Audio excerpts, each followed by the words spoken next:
राधे राधे दोस्तों। आज की कहानी है बेटी हो तो ऐसी।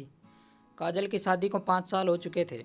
उसके पति थोड़ा कम बोलते थे पर बड़े सुशील और संस्कारी थे।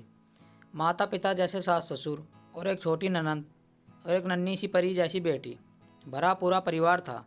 दिन अच्छे से बीत रहे थे। आजकल बीते दिनों को लेकर बैठी थी। जैसे उसके पिताजी ने बिना मांगे 20 लाख रुपए अपने दामाद के नाम कर दिए, जिससे उनकी बेटी खुश रहे।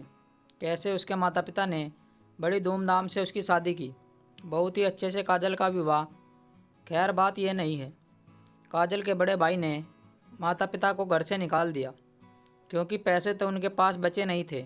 जितने थे उन्होंने काजल की शादी में लगा दिए थे। फिर भला बच्चे माँ बाप को क्यों रखने लगे। काजल के माता पिता एक मंदिर में रुके हुए थे। काजल आज उनसे मिलकर आई थी। वह बहुत उदास रहने लगी थी। आखिर लड़की अपने माता पिता के लिए दुखी कैसे न हो। कितने नाजों से पाला था उसके पिताजी ने, बिल्कुल अपनी गुड़िया बनाकर रखा। आज वही माता पिता मंदिर के एक कोने में भूखे प्यासे पड़े थे। काजल अपने पति से बात करना चाहती थी कि वो उसके माता पिता को घर ले आए, पर वह हिम्मत नहीं कर पा रही थी, क्योंकि उसके पति कम बोलते थे, अधिकतर चुप रहते थे। जैसे तैसे रात हुई और काजल के पति व पूरा परिवार खाने की टेबल पर बैठा था। काजल सहमी हुई थी। उसने डरते हुए अपने पति से कहा, सुनिए जी, भैया भाभी ने माँ पापा को घर से निकाल दिया है। वो मंदिर में पड़े हैं। आप कहे तो उन्हें घर ले आऊं? काजल के पति ने कुछ नहीं कहा और खाना ख़त्म करके अपने कमरे में चला गया। सब लोग अभी तक खाना खा रहे थे, पर काजल के गले से एक निवाला भी नहीं उतरा। उसे बस यही चिंता सता रही थी, अब क्या होगा। उन्होंने भी कुछ नहीं कहा। काजल उदास चेहरे से सबको खाना परोस रही थी।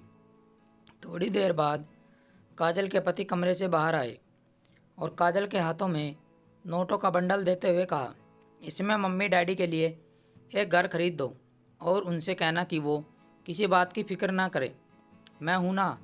काजल ने बात काटते हुए कहा, आपके पास इतने पैसे कहाँ से आए? काजल के पति ने कहा, ये तुम्हारे पापा के दिए पैसे ही हैं, मेरे नहीं थे, इसलिए मैंने हाथ तक नहीं लगाया। वैसे भी उन्होंने ये पैसे मुझे ज़बरदस्ती दिए थे। शायद उनको पता था एक दिन ऐसा आएगा। काजल के सास ससुर भी अपने बेटे को गर्व भरी नज़रों से देखने लगे और उनके बेटे ने भी उनसे कहा, माँ बाबूजी सब ठीक है ना? उन्होंने कहा, बड़ा नेक ख्याल है बेटे, हम तुम्हें बचपन से जानते हैं। तुझे पता है अगर बहू अपने माता पिता को घर ले आई तो शर्म से सर नहीं उठा पाएंगे कि बेटी के घर में रह रहे हैं, इसीलिए तुमने अलग घर दिलाने का फैसला किया। और रही बात इस दहेज के पैसे की, तो हमें कभी इसकी ज़रूरत नहीं पड़ी। काजल के पति ने फिर कहा, अगर और पैसों की ज़रूरत हो तो मुझे बता देना, और अपने माता पिता को बिल्कुल मत बताना ये पैसे कहाँ से आए हैं। कुछ भी कहना बहाना बना देना, वरना वो खुद को कोसते रहेंगे। चलो अब मैं सोने जा रहा हूँ, मुझे सुबह ऑफिस भी जाना है। काजल का पति कमरे में चला गया। काजल खुद को कोसने लगी। मन ही मन ना जाने उसने क्या क्या सोच लिया था। मेरे पति ने दहेज में पैसे लिए हैं, वो मदद नहीं करेंगे? करनी ही पड़ेगी, वरना मैं भी उनके माता पिता की सेवा नहीं करूँगी। काजल अब समझ चुकी थी उसके पति कम बोलते हैं पर उससे ज़्यादा कहीं समझते हैं। काजल उठी और अपने पति के पास गई। वह माफ़ी मांगने लगी। उसने अपने पति को सब बता दिया। उसके पति ने कहा, कोई बात नहीं, तुम्हारी जगह अगर मैं होता तो यही सोचता।